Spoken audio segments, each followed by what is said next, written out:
Audio Jungle.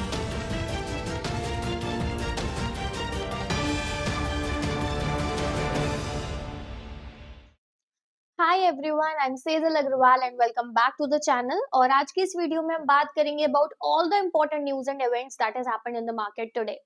तो सबसे पहले हम बात करेंगे रिलायंस के शेयर्स के बारे में, जो कि अराउंड 3% से भी ज्यादा गिरे आज, जब कंपनी ने डिनाई करी reports of Russian crude shipments to Jamnagar. But क्या ये जियोपॉलिटिकल टेंशंस और यूएस सैंक्शंस इन्वेस्टर्स को ऐसे ही कॉशियस रखेंगे डिस्पाइट द क्लैरिफिकेशन? इसके बारे में हम बात करेंगे। सेकेंडली हम बात करेंगे दिल्ली के बारे में, जिसने साइन किया है एक एमओयू आरबीआई के साथ to borrow directly manage cash and fund infrastructure and Yamuna rejuvenation at lower cost. But क्या इससे जो सिटी की फिस्कल डिसिप्लिन है वो ट्रांसफॉर्म होगी या नहीं, इसके बारे में हम देखेंगे। Next we'll talk about copper के प्राइसेस। तो कॉपर ने सर्च किया है $13,000 पर ton on US import rush, mine strike and strong demand from energy, EV and infra. But क्या ये रैली और ये जो रिकॉर्ड रैली हुई है ये कितने टाइम तक के लिए है, ये सस्टेन कर पाएगी या नहीं? क्या ये सिर्फ स्पेक्यूलेटिव बाइंग है? इसके बारे में हम डिस्कस करेंगे। Then we'll talk about Trent के शेयर्स। तो ट्रेंड के शेयर्स काफी ज्यादा गिरे, जबकि कंपनी ने रेवेन्यू ग्रोथ भी रजिस्टर करी है। There is aggressive store expansion plan also. But क्या जो स्लोइंग पर स्टोर प्रोडक्टिविटी है और वीकर ग्रोथ मोमेंटम है, उसकी वजह से हम ये मोमेंटम देख रहे हैं स्टॉक में? उसके बारे में हम डिस्कस करेंगे। And lastly we'll talk about HDFC bank के शेयर्स। तो एचडीएफसी बैंक के शेयर्स ने अपना 3 मंथ लो टच किया है स्लोअर डिपॉजिट ग्रोथ की वजह से, जिसकी वजह से जो क्रेडिट डिपॉजिट रेशियो है वो नियरली 100% हो गया है। बट क्या बैंक अपने डिपॉजिट्स को एक्सेलरेट कर पाएगा अपनी लोन ग्रोथ को मेंटेन करने के लिए और इन्वेस्टर कॉन्फिडेंस गेन कर पाएगा? उसके बारे में हम बात करेंगे। सबसे पहले हम बात करते हैं रिलायंस इंडस्ट्रीज के बारे में। तो आज पूरे दिन रिलायंस इंडस्ट्रीज काफी ज्यादा स्पॉटलाइट में रहा, क्योंकि कंपनी ने स्ट्रांगली डिनाई किया उन रिपोर्ट्स को जो ब्लूमबर्ग की साइड से आई थी, जहां पर ये क्लेम किया गया था कि Russian crude oil shipments Jamnagar refinery में रिलायंस के आए हैं। एंड क्लैरिफिकेशन के बाद भी हम देख सकते हैं जो रिलायंस के शेयर्स हैं वो अराउंड 3% तक गिरे आज। एंड रिलायंस ने इस रिपोर्ट को ब्लैटेंटली अनट्रू बोला, क्लियरली बोला कि उनके पास कोई रशियन ऑयल कार्गो नहीं आया है लास्ट 3 वीक्स में, और वो कुछ भी एक्सपेक्ट नहीं कर रहे हैं कोई भी रशियन क्रूड ऑयल डिलीवरी इन जनवरी। अब ये इश्यू स्टार्ट हुआ जब ब्लूमबर्ग की रिपोर्ट आई थी, जहां उन्होंने क्लेम किया था कि 3 tankers carrying nearly 2.2 million barrels of Russian crude, they were moving towards Reliance Jamnagar refinery. अब इस रिपोर्ट के बेसिस पे जो टैंकर ट्रैकिंग डेटा है उसको देखा गया, बट रिलायंस ने क्लियरली बोला कि ये क्लियरली इस फैक्ट को डिनाई किया and they ignored the report. अब इसकी वजह से जो कंपनी की इमेज है, they believe that it is damaged. And सबसे बड़ा क्वेश्चन अभी ये है कि स्टॉक क्लैरिफिकेशन के बाद भी क्यों गिर रहा है? तो जब ये न्यूज आई, तो सबसे पहले तो ये न्यूज आई एक ऐसे टाइम पे जब ये बहुत ही सेंसिटिव टॉपिक है ग्लोबली। यूएस ने फ्रेश सैंक्शंस लगाए हैं मेजर रशियन ऑयल कंपनीज पे, साथ ही में प्रेसिडेंट डोनाल्ड ट्रंप प्रेशराइज भी कर रहे हैं उन कंट्रीज को जो कि ऑयल ट्रेड कर रही है रशिया के साथ। और इसकी वजह से कोई भी अनसर्टेनिटी जो रशियन ऑयल इंपोर्ट से रिलेटेड है वो कहीं ना कहीं इन्वेस्टर्स को वरी करेगी ही, और उसकी वजह से हमें इस स्टॉक में सेलिंग प्रेशर देखने को मिला। अब रिलायंस जो है वो वर्ल्ड की लार्जेस्ट रिफाइनिंग कॉम्प्लेक्स है at Jamnagar, and historically India has been the largest buyer of Russian crude. However, company ने already बोल दिया है कि they are recalibrating its oil imports and they will be fully aligned with government of India guidelines, even though Reliance ने clearly deny किया है, but geopolitical pressure और global scrutiny की वजह से हम ये फॉल देखा आज रिलायंस के शेयर में। सेकेंडली हम बात करते हैं एक एमओयू के बारे में, जो कि दिल्ली गवर्नमेंट और आरबीआई के बीच में हुआ है। And they have signed an MOU जिसका मेन फोकस है on rejuvenating the Yamuna river. And इससे क्या होगा, जो वाटर सप्लाई है वो इम्प्रूव हो जाएगा, साथ ही में जो स्पेंडिंग है इंफ्रास्ट्रक्चर डेवलपमेंट में अक्रॉस दिल्ली वो काफी ज्यादा इम्प्रूव होगी। एंड इस एमओयू के अंडर जो आरबीआई है वो एक्ट करेगा as a banker, debt manager and financial agent of Delhi government, जिसका मतलब है कि दिल्ली अब डायरेक्टली बोरो कर सकती है money from the market state development loans के थ्रू, एंड अपने कैश को प्रोफेशनली मैनेज कर सकती है, and they can access low cost liquidity whenever needed. Delhi की जो चीफ मिनिस्टर है रेखा गुप्ता, उनके अकॉर्डिंग जो भी ये मनी रेज करी जाएगी through borrowings, they will be used only for capital expenditure. And priority areas जो उन्होंने डिस्क्लोज करे हैं, they are Yamuna cleanup, drinking water supply, health infrastructure, public transport and roads and flyovers. But ये इतनी बड़ी deal क्यों है? तो सबसे पहले दिल्ली फुली यूज नहीं कर सकता था आरबीआई का banking system. According to the CM, जो प्रीवियस गवर्नमेंट्स थी वो अपने पास सरप्लस फंड्स को आइडल रखती थी and they used to rely on high cost borrowing 12 to 13% के इंटरेस्ट पे। बट आरबीआई के सपोर्ट के साथ दिल्ली अब बोरो कर सकते हैं 7% इंटरेस्ट पे, जिसकी वजह से काफी सारी पब्लिक मनी बचेगी। ऑल्सो जो अनयूज गवर्नमेंट फंड्स हैं वो ऑटोमेटिकली अब इन्वेस्ट होंगे डेली, इंश्योरिंग कि हर एक रुपी पे अर्न किया जाए return instead of making them lying idle. CM ने इस एग्रीमेंट को एक ट्रांसफॉर्मेशनल माइलस्टोन भी बोला है, सेइंग कि इसकी वजह से जो फिजिकल डिसिप्लिन, ट्रांसपेरेंसी और लॉन्ग टर्म फाइनेंशियल सस्टेनेबिलिटी है वो बढ़ेगी। एंड जनवरी 9 के बाद दिल्ली ऑफिशियली उनके पास एक independent banking and boring structure होगा जो कि फुल्ली इंटीग्रेटेड होगा with the RBI system for the first time. And ये काफी ज्यादा हिस्टोरिक एमओयू है आरबीआई के साथ एंड इट्स एक्सपेक्टेड कि इससे दिल्ली के फाइनेंसेस काफी ज्यादा स्ट्रेंथन हो जाएंगे and it will accelerate the infrastructure projects. अब बात करते हैं आज की थर्ड स्टोरी के बारे में।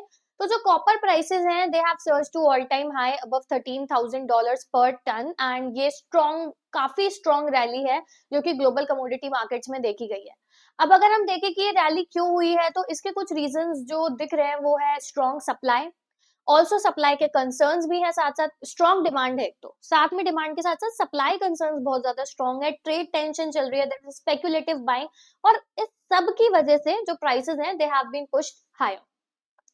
अब इसका अगर हम मेन ड्राइवर बोलें तो वो है rush of copper into the US, जहां पर prices have been higher than the global levels. तो जो ट्रेडर हैं they are moving supplies into the US and uncertainty about future tariff policy, जिसकी वजह से जो प्रीमियम है कॉपर प्राइसेस पे वो हमें देखने को मिल रहा है। और इसी टाइम पे सप्लाई डिस्ट्रप्शंस भी हैं जिसकी वजह से मार्केट प्रेशर है। फॉर एग्जाम्पल जो हमने पढ़ा कि स्ट्राइक है मेजर कॉपर माइन पे, लाइक वन इन चाइल्ड जो कि ग्लोबल प्रोड्यूसर है कॉपर का, और काफी और भी माइन आउटरेजेस हैं जिसकी वजह से जो अवेलेबिलिटी है रिफाइंड कॉपर की वो काफी ज्यादा कम हो गई और इसकी वजह से जो फियर ऑफ शॉर्टेज है उसने प्राइसेस को बूस्ट कर दिया है। साथ ही में बुलिश सेंटिमेंट भी है जिसकी वजह से स्पेकुलेटिव बाइंग भी हो रही है, जहां पर traders they are betting that the price might even go higher specially early in 2026 and इसकी वजह से हमें ये अपवर्ड मोमेंटम देखने को मिल रहा है। साथ ही में जो स्ट्रॉन्ग डिमांड है कॉपर की in sectors like infra, renewable energy, EV, construction, इसकी वजह से कॉपर का प्राइस लगातार हमें बढ़ते हुए दिख रहा है। एंड ऑल्सो कॉपर काफी ज्यादा क्रिटिकल और इंपॉर्टेंट है इंडस्ट्रियल मेटल के लिए क्योंकि यूज किया जाता है wiring, EV battery, renewable energy system, तो एक हेल्दी डिमांड की वजह से प्राइस सपोर्ट मिल रहा है। शॉर्ट में बोले तो जो कॉपर है उसने अपने हिस्टोरिक हाइस को टच कर दिया है काफी सारे रीजंस की वजह से जो कि हमने अभी डिस्कस करे। एंड ये जो कॉम्बिनेशन है टाइट सप्लाई और स्ट्रॉन्ग डिमांड का, इसकी वजह से मेजरली ये प्राइसेस हमें पुश होते हुए दिख रहे हैं। अब बात करते हैं आज की फोर्थ स्टोरी के बारे में, जहां पर हम देख सकते हैं कि ट्रेंट जो कि parent company of Westside and Zudio जैसी कंपनीज की, उसके शेयर्स अराउंड 8% तक गिरे and it has become one of the top losers in the market today. And ये जो फॉल आया कंपनी में ये आया after the company announce their December quarter business update, जिसमें इन्वेस्टर्स ऑब्वियसली इम्प्रेस तो नहीं हुआ and there was a negative sentiment. तो एग्जैक्टली क्या हुआ कि ट्रेंट ने रिपोर्ट किया अपने स्टैंड अलोन रेवेन्यू जो कि 17% ईयर ऑन ईयर बढ़ा दिसंबर क्वार्टर में and compare to the last year ये काफी हेल्दी ग्रोथ थी। ड्यूरिंग द क्वार्टर कंपनी ने कंटिन्यूड एक्सपेंशन के बारे में भी बताया कि they will be adding 17 Westside stores and 48 Zudio stores. On the surface जो नंबर्स हैं वो काफी डिसेंट लग रहे हैं बट मार्केट ने एक्सपेक्ट किया था एक ज्यादा स्ट्रॉन्ग ग्रोथ, स्पेशली एक ऐसे स्टॉक से जो इतना हाई वैल्यूएशन स्टॉक है। अब मेन कंसर्न इन्वेस्टर्स के लिए ये है कि ग्रोथ मोमेंटम काफी ज्यादा स्लो है। काफी सारे ब्रोकरेजेस ने पॉइंट आउट किया है कि काफी स्टोर एडिशंस हो रहे हैं बट जो रेवेन्यू ग्रोथ पर स्टोर है वो लगातार वीकन हो रहा है। इनफैक्ट जो एवरेज रेवेन्यू पर स्क्वायर फुट है वो नियरली 16% तक गिरा है, जिसकी वजह से जो स्टोर प्रोडक्टिविटी है उस पर काफी क्वेश्चंस रेज हो रहे हैं। ग्लोबल ब्रोकरेजेस की बात करें तो मिक्स रिव्यूज हमें देखने को मिले हैं। सिटी सेड की रेवेन्यू ग्रोथ ने एस्टिमेट्स को बीट किया है but they flag pressure on the store productivity. Morgan Stanley भी काफी पॉजिटिव है लॉन्ग टर्म एक्सपेंशन पे but also they highlighted the sequential growth was slower. UBS ने clearly बोला है कि there is no relief from the weakening growth trend and they called it another soft quarter. And इस pressure में add on करा trading volume spike ने जो कि दिखाया कि काफी सारे investors they rushed to sell after the update and even though trend posted 17% revenue growth और एक aggressive store expansion, investors काफी ज्यादा disappointed दिखे एक slowing growth trajectory की वजह से and falling store productivity की वजह से, जिसकी वजह से हमें इतना negative downward movement दिखा स्टॉक में।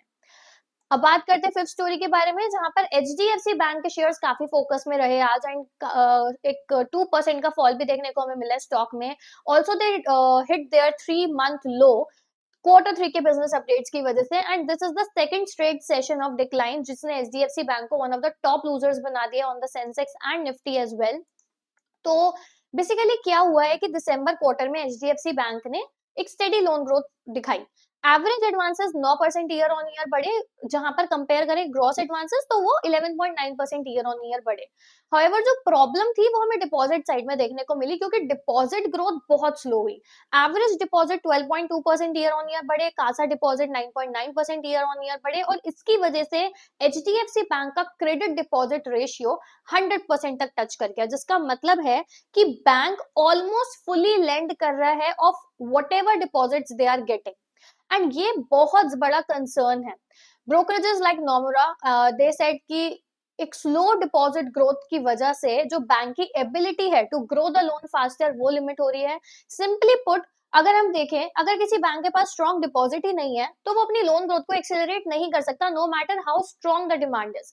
मोतीलाल ओसवाल ने एक बाइंग रेटिंग दी, सेइंग कि एडवांसेस ग्रोथ अभी भी काफी हेल्दी है, बट मार्केट ने डिपॉजिट प्रेशर पर ही फोकस किया, एंड एज अ रिजल्ट हमने देखा कि स्टॉक में डाउनवर्ड मोमेंटम हमें देखने को मिला, विच एक्सटेंडेड द लॉसेस।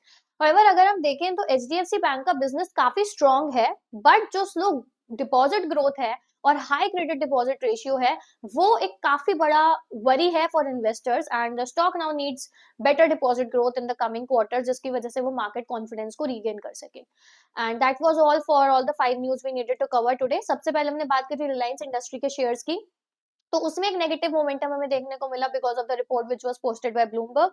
एंड उसके बाद दिल्ली आरबीआई का एमओयू जो काफी ज्यादा बेनिफिशियल हो सकता है दिल्ली गवर्नमेंट के लिए। कॉपर प्राइसेस की हमने बात करी, जिन्होंने रिकॉर्ड हाई पे टच किया है, एंड इसके काफी सारे रीजंस हमने डिस्कस करे। उसके बाद हमने ट्रेंड की बात करी, जो कि पेरेंट कंपनी है of companies like west side, Zudio, जो हम हर दिन सुनते रहते हैं, एंड कंपनी के शेयर्स लगत 8% तक गिरे, एंड ये सब कुछ हुआ एक स्लो ग्रोथ मोमेंटम की वजह से। हालांकि रेवेन्यू ग्रोथ पोस्ट करी कंपनी ने, but there was falling store productivity.